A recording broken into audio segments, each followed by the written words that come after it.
It's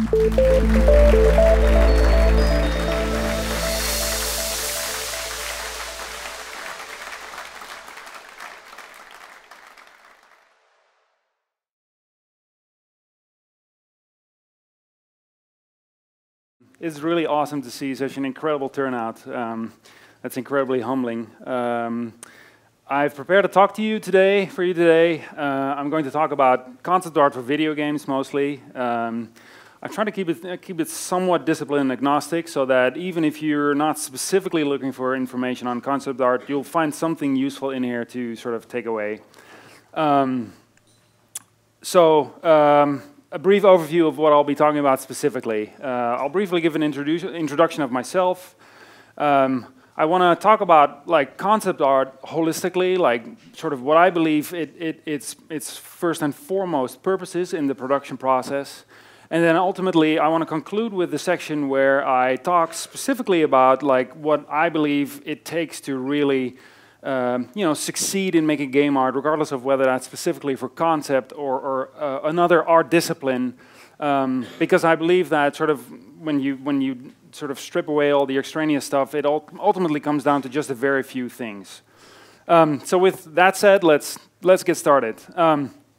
So my own personal background.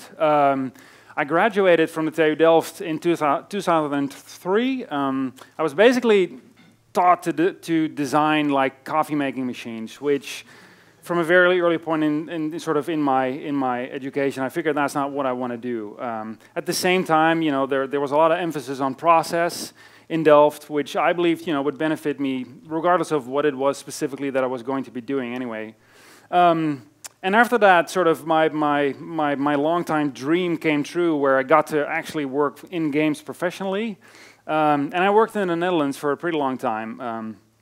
Basically spent the years between 2004 and 2011 in the Netherlands working on various kinds of games. And then sort of out of nowhere, in 2011 came an offer for me to basically have a chat with a bunch of guys in Seattle. And that sort of led to me actually moving across the Atlantic to start working at Bungie. So this is basically an overview of some of the work that I did before I moved to the United States. And I can certainly relate to Magner's earlier point when he talked about projects getting cancelled, because the first two images represent about 5 years worth of work that never shipped in any kind of way. I worked on Project Delta at PlayLogic for a little bit, well, 2 years in fact. Never went anywhere. And then I spent the next 3 years working on an IP for what is Vanguard Games today. And even though they shipped 2 amazing games within that IP, like the reason I started working there because I wanted to turn it into a huge AAA sort of blockbuster title. And that from the start was certainly the goal of that IP. It was very bombastic in its intent. So I eventually moved to Guerrilla and worked on Killzone 3 and ultimately Killzone Shadowfall, and after that I went to work for Bungie. So one of the reasons that Bungie first and foremost stood out to me as like a really awesome company to work for is because they were working on the Halo franchise, which got to a point that it was so incredibly successful that it didn't really matter what they were going to do with it next. It was almost a certain success, regardless of what it was they did. But the sort of despite that, they still chose to sort of split themselves off from Microsoft and sort of embark on this incredibly risky and dangerous adventure, which would eventually become Destiny. But just from a creative point of view, I thought that was one of the most sort of bold steps that I'd ever seen on that scale. It's sort of the sort of the motivation to do that is what I believe lies at the heart of successful creative. I believe that sort of the motivation Bungie had at the time for doing that is what lies at the heart of like the cycle of decision making that leads to successful creative industry, really. Like it is sort of looking at what works well for you and having the sort of the bold attitude of being willing to throw all of it away in the hopes of coming up with an even better product in the end. So that was really one of the main reasons I moved there. This is a picture of one section of our studio. Bungie fundamentally believes that it is important that everybody sits in the same team, but you need a really big building to get 500 people to sit in the same room. So this is about like a quarter of the people that are actually on the production floor. This is the other half of it.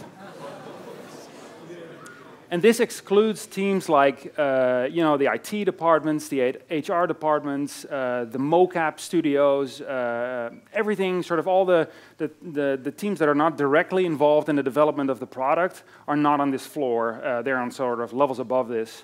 And so what we worked on, like I said, eventually became Destiny. In many ways, it is an evolution of what it is that Bungie has always tried to do. It is a world that you share with your friends, right? You engage in activities, and you do this together with your friends because we believe that doing things with other people is ultimately more fun than doing them just by yourself. Well, we shipped in September of this year, and we pride ourselves on the fact that it was the most successful new video game franchise launch of all time. And we just released our first expansion pack, and I would like to show you a trailer of that right now. There we go. 6 of us went down into the pit. Only one crawled out. I and Eris, the last. I have seen what the Hive call a god.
So the reason I decided to show you that particular movie was not necessarily to sell you on our new DLC, which is available, by the way.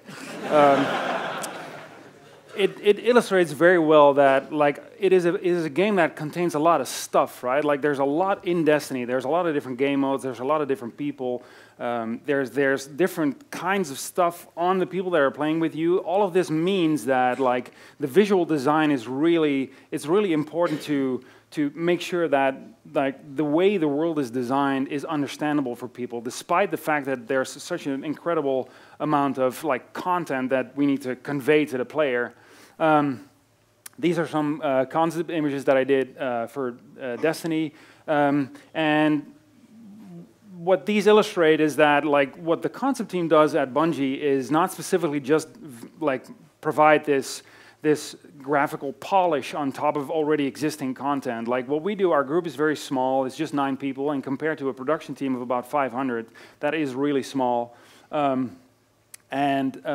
we do more than anything is sort of we're the advanced guard. Like we try to, you know, explore certain ideas, which means that we'll be involved in very specific proposals for certain locations like this. It is also very bare bones architectural themes that we're exploring. Things like this, like how much noise can we afford to have in our scenes until it's no longer readable. The problem with this is that like an environment like that needs to work in a multiplayer map where you're basically looking the other way in a split second, and you need to be able to tell where everybody is in order to successfully decide what your next action is going to be. Another thing we do is prop design, which is sort of more straightforward. This just calls for like, well, we have a gray box over here. We need to turn that into something relevant. Like, what is that going to be? And then lastly, what we also do is sort of at the very end of the pipeline, we sort of revisit all the locations that we worked on before, and we look at like what improvements can be made at the 11th hour with minimal effort, really. And this is something that the success of that exercise relies very heavily on the concept team, because it is so easy for them to explore new alternatives, regardless of how hard it is to actually make them in-game. And this allows us to sort of entertain different alternative ideas before we actually commit to them.